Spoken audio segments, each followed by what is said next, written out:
Quelques extraits qui présentent la revue Nouveau Delhi numéro 72, paru en avril 2022. Pour commencer, des poèmes de Anne-Marie Bernade. L'histoire se répète et l'on regarde anéanti l'exode de ces visages inconnus qui glissent dans les vagues, ces corps que l'on oublie, ces vies au regard vide qui venaient se confier à nos pays nantis, ces morts d'espoir.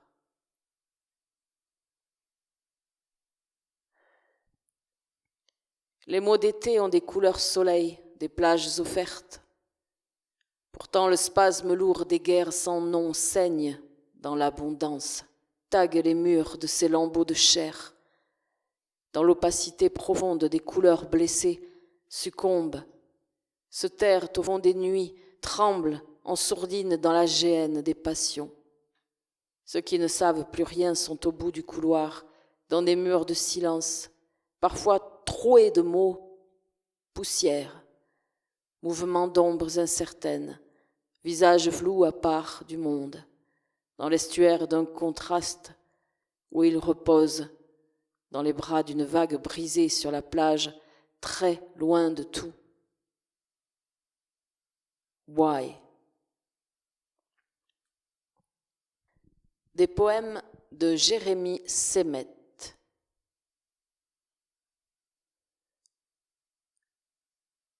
Quotidien d'une étoile. Ma tâche accomplie, je rentre chez moi, le corps criblé de météores, je tombe de soleil, les yeux en galaxie, et le cœur en trou noir, plus l'énergie de gravité, devant la gravité de ce qui m'entoure. Je n'ai plus l'éclat de mes jeunes années, j'attends que ma lumière baisse. Tout doucettement, je m'éclipse. Temps du week-end. Le week-end sur 2 est là. Mes filles sont avec moi. Partager du temps, des moments avec elles. Essayer de ne rien gâcher, ne pas râler, ou juste quand c'est nécessaire. Parce que c'est court tout ça. J'ai compté. Au menu, il y a un aller en musique, 2 petits-déj, une douche, 2 déjeuners, un bain moussant à se partager, 2 dîners, du linge à laver, des câlins, du linge à sécher, des bisous, de la vaisselle, un retour en chanson. Dans ce petit espace-temps, leur mère se glissera dans des mots prononcés, des regards échangés. Et les 2 semaines avant de les revoir ne seront pas de trop pour digérer ça. Je crois que c'est avec ça que doivent jongler les papas séparés. Goût de trésor. Dans les forêts de Sibérie, Sylvain Tesson parle d'une vieille coutume russe, celle qui, en hiver, consiste à éparpiller autour de sa cabane des bouteilles de vodka qui, une fois le printemps, réapparaîtront à la fonte des neiges, sorte de trésor plus que bienvenu. Je ne suis pas plus que ça, portée sur l'alcool, mais depuis qu'il neige ici, j'y repense. Et je me dis que j'aimerais ralentir le rythme, sortir de cette sarabande infernale de Covid, du confinement, me glisser sous le tapis de neige, trouant la peau de l'hiver et m'y loger comme un ver, puis attendre la belle saison. Il y aura bien une âme pour qui ma réapparition aura comme un goût de trésor.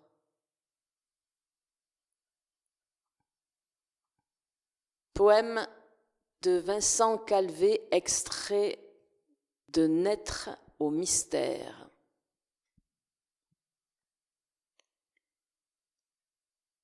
Loin des nuits noires. L'enfant qui devise entre les buis, luit doucement, ses yeux verts amuissant le noir de la nuit grosse de dimensions cachées. Il a 2 rêves, un pour le jour, un autre pour le sommeil.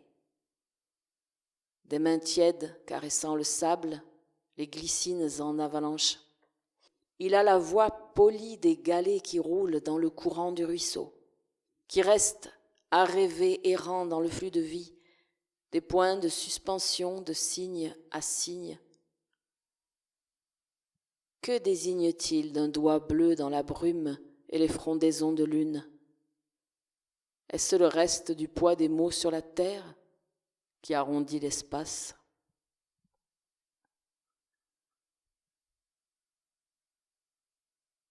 Modestie. Oublier tout ce qui a été appris est la démarche la plus sûre, quand le reflux de la mer ramène les débris de soi.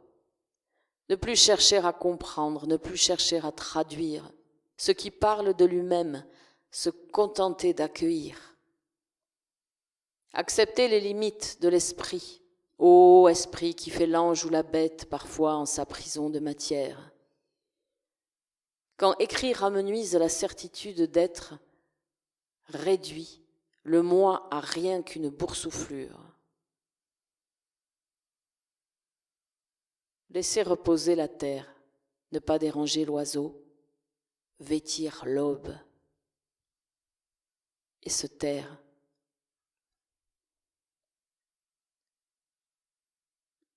Le livre, la nature livre des signes comme des hiéroglyphes, des idéogrammes.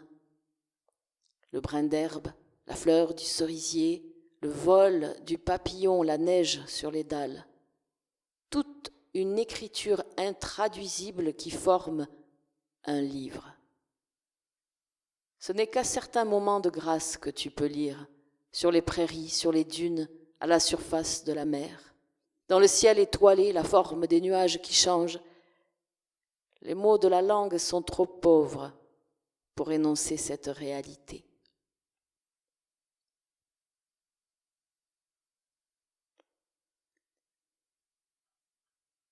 Des poèmes d'Odile Stéphan Guillaume.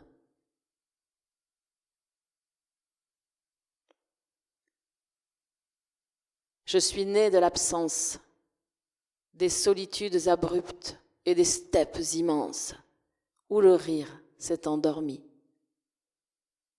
Ne rien avoir, c'est ne rien perdre, quand jamais étale l'écarlate au pied du vide et des falaises bleues. Je suis né de l'absence, du mirage des temps suspendus. Apprivoiser l'errance, résister à flanc de jour.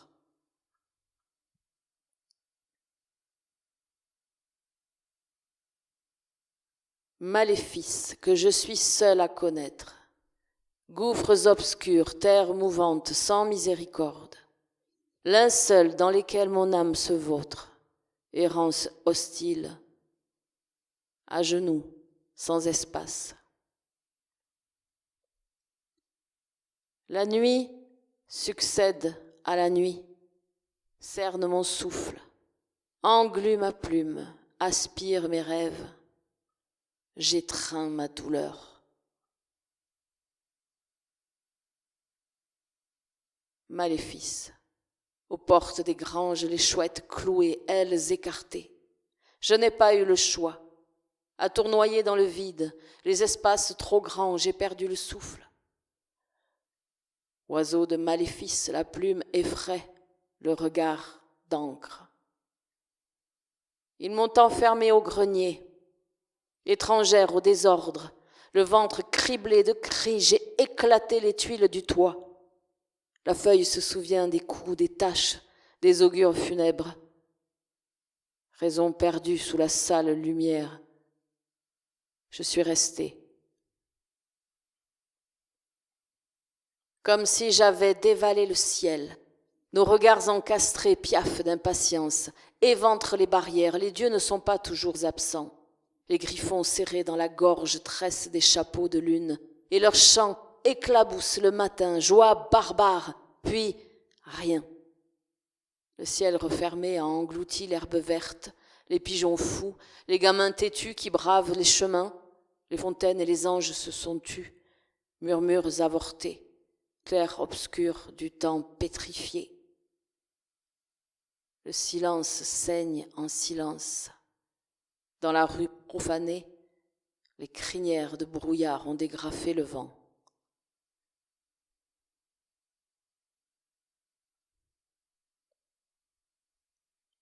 Sur les parois de ma grotte, un brasier gravé dans la pierre.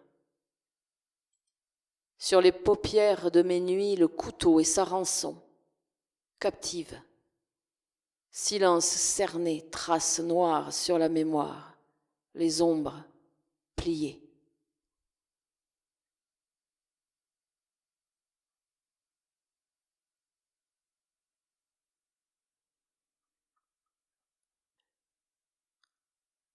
Texte et poème de Stéphane Montgelas.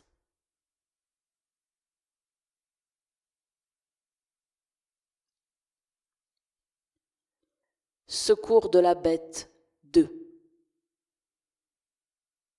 Je suis le soufre corbeau. Apostat, j'ai arraché une plume de ma queue. Impie, je l'ai jetée à terre. Un vent contraire l'a relevée, puis embrassée dans l'émeute construite d'arbres devenant fleurs. Plume noire et prolongée d'émeraude, elle appartenait pour se détacher de l'exposition saisonnière au temps échoué du givre, de sa métaphysique cristalline à son immersion globale dans le courant des eaux. Corps dévêtu, étiolé, aigre, cri gluant d'aorte creuse, j'ai dormi en mon nom seul durant l'alerte hivernale. Et j'offre, en cette même vieille guerre, mon nid boiteux et sa branche cariée, puisque les pans font l'inventaire de leur même vieil éventail prêts à brailler. L'expansion s'essoufflera, remballera sa marchandise. J'ai dressé des étals sous le chapiteau de l'évolution transitoire, et, incurable parmi la foule, schizoïde dès le début d'un raisonnement, j'ai ôté ma bague le 2e jour du printemps. Ô l'instant où l'onde amplifie d'un geste la surface de l'étang, vif essor de la bête.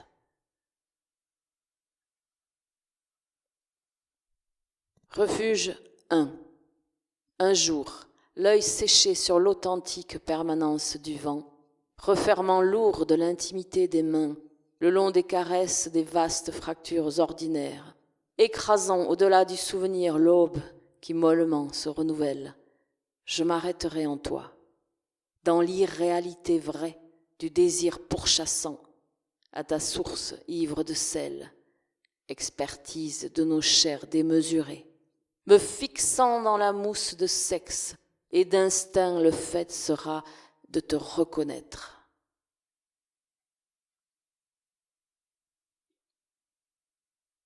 Nous laissons, dis-moi, redis-moi encore, nous attirer l'un l'autre vers la clairière ocellée de moiteurs et de plaintes où, sous la perforation complice et bleue des nuages, assouvie de l'été et du sel piquant les doigts, en vie en toi, j'ai trouvé le sommeil pour la dernière fois.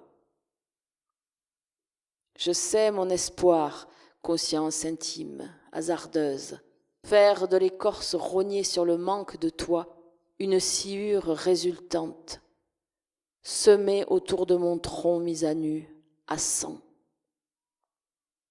Dans les vagues des révolutions, les rouleaux se retournent sur eux-mêmes avant de s'aplanir et de se réduire à un point si infime qu'ils n'émettent ni n'absorbent nulle lumière.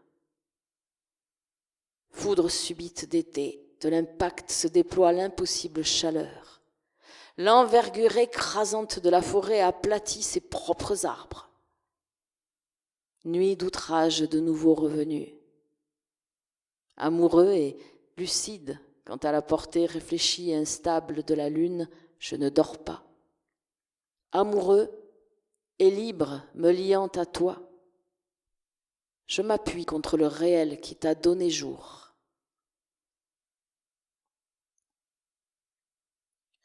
Première trace. J'ai pris une pierre dans la main.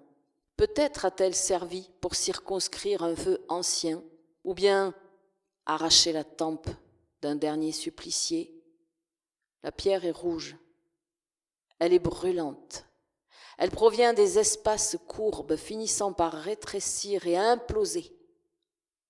Elle est le long manteau de poussière plissé à même le sol.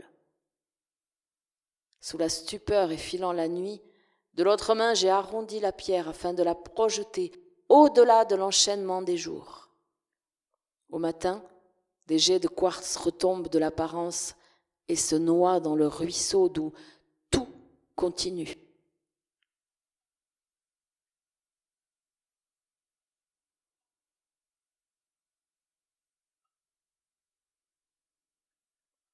Poème de Perle Valens, extrait de Journey.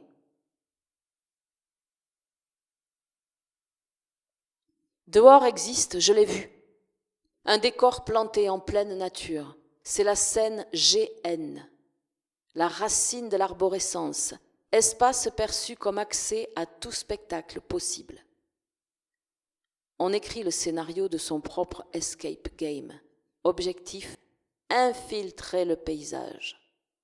Après, on laisse l'œil sillonner, on laisse le cerveau se perdre dans le verre, on laisse ses mains écoper la lumière. L'interstice du jour, une éclipse de plus. La lumière se propulse jusque sur la mousse qui affleure dans l'humidité. La mousse a gagné le droit de proliférer. Terrain conquis d'avance avec l'autorisation des arbres et l'assentiment du ciel.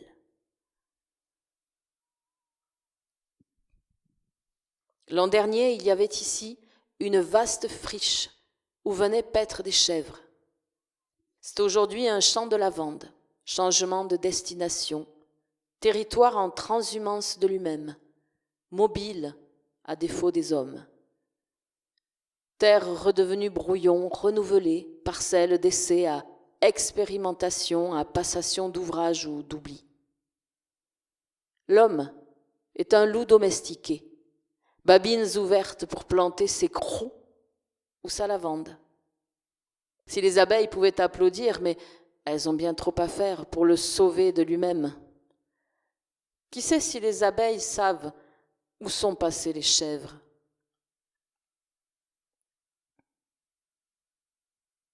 Le sec cassant de la tige sèche d'avoir tant manqué, vidé de substrat, exsangue de sa douceur, ce velours qui fait que la fleur se balance d'avant en arrière, perçante indolence, de sentir le vent jusque dans ses nervures, ces bulles d'air qui éclatent et que tu ne vois pas, ces vibrations dans ses tissus, cette souffrance et ce cri que tu n'entends pas.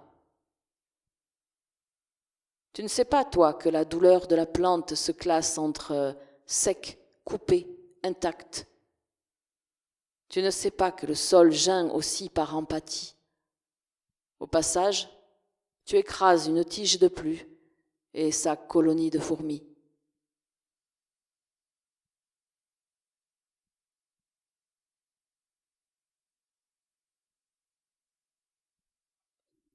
Et pour finir, un texte et deux poèmes de Michel Welfley. L'instruction, les trois esprits. Je m'éveillais, il était là, couché, roux, doré d'ombre, aussi près de moi qu'un humain. Il était né en Touraine, sur notre lit, avec ses 3 frères et sœurs. Nous l'avions aidé à apparaître. Je disais souvent à Isabelle que c'était plus qu'un chat. Pas seulement un chat. Puis nous revînmes dans la Drôme et Isabelle mourut. À partir de ce jour, Gros Chat, qu'elle appelait Mandolou, ne me quitta pas, jours et nuits. Il venait dormir avec moi et j'étais souvent gênée de le voir si près, couché sur le dos comme nous, la tête tournée, me regardant fixement dans les yeux sans sourciller un instant, dans le calme le plus profond. Qu'attendait-il si patiemment à mes côtés? Cette patience semblait tant être la mienne. Patiente attente. Nous étions nés ensemble, grandissant au fil des ans, maintenant reflet dans ses yeux.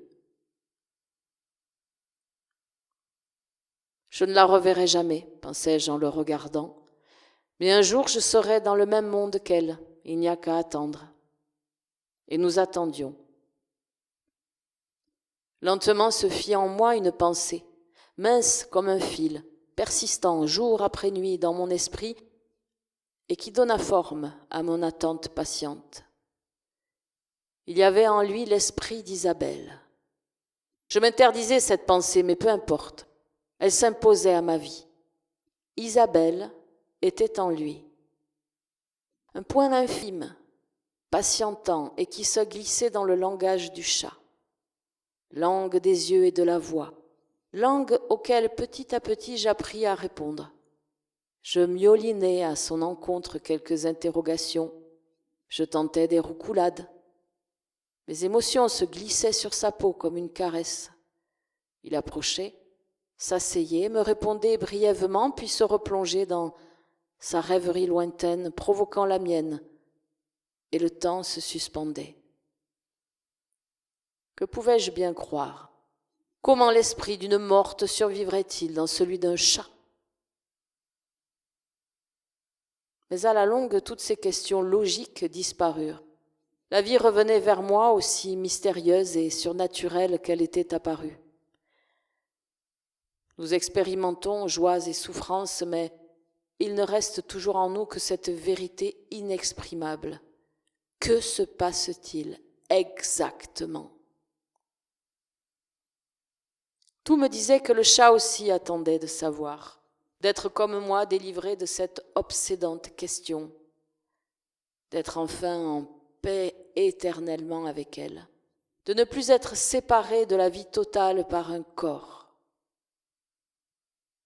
Jour après nuit, je considérais avec un respect croissant cet animal, compagnon qui avait accueilli une autre âme avec la sienne, comme nous nous étions accueillis l'un et l'autre, Isabelle et moi-même, deux âmes solitaires, sœurs farouches et fidèles, dévouées l'une à l'autre par-delà les formes de ce monde.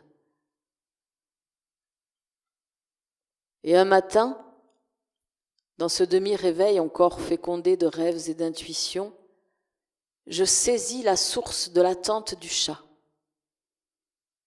Il y avait une place en lui pour moi. Il avait besoin de nous. La vie nous transformerait tous. Il était notre arche, notre cocon, et lui allait fondre son esprit au nôtre. Tous les trois, nous allions entrer dans cette vaste composition qu'orchestre la vie. Que serions-nous? Grand mystère, mais joie attendue, rompant le charme envoûtant du No Direction Home de Dylan.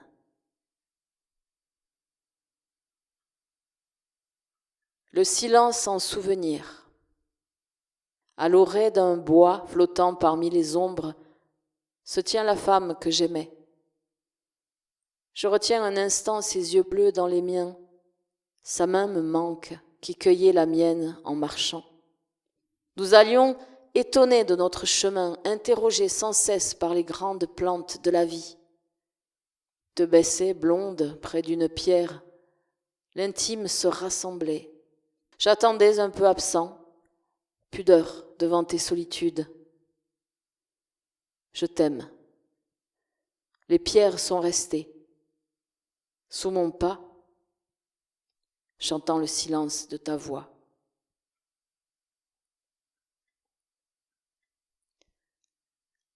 La bibliothèque. Ma bibliothèque est une forêt de feuilles, où des mots couchés se peuplent. Je me tiens parmi eux, arbre vagabond accueilli enfin. Singe à peine descendu du verbe, je m'épouille et m'encorse au mu des jours. Où sont mes oiseaux, où sont mes branches? Je veux croître au pied d'un nouvel horizon. De l'âme de mes cimes, je veux dénicher un de ces soleils que nul ne peut nommer. Je veux cette pluie où l'on me choisira comme arche.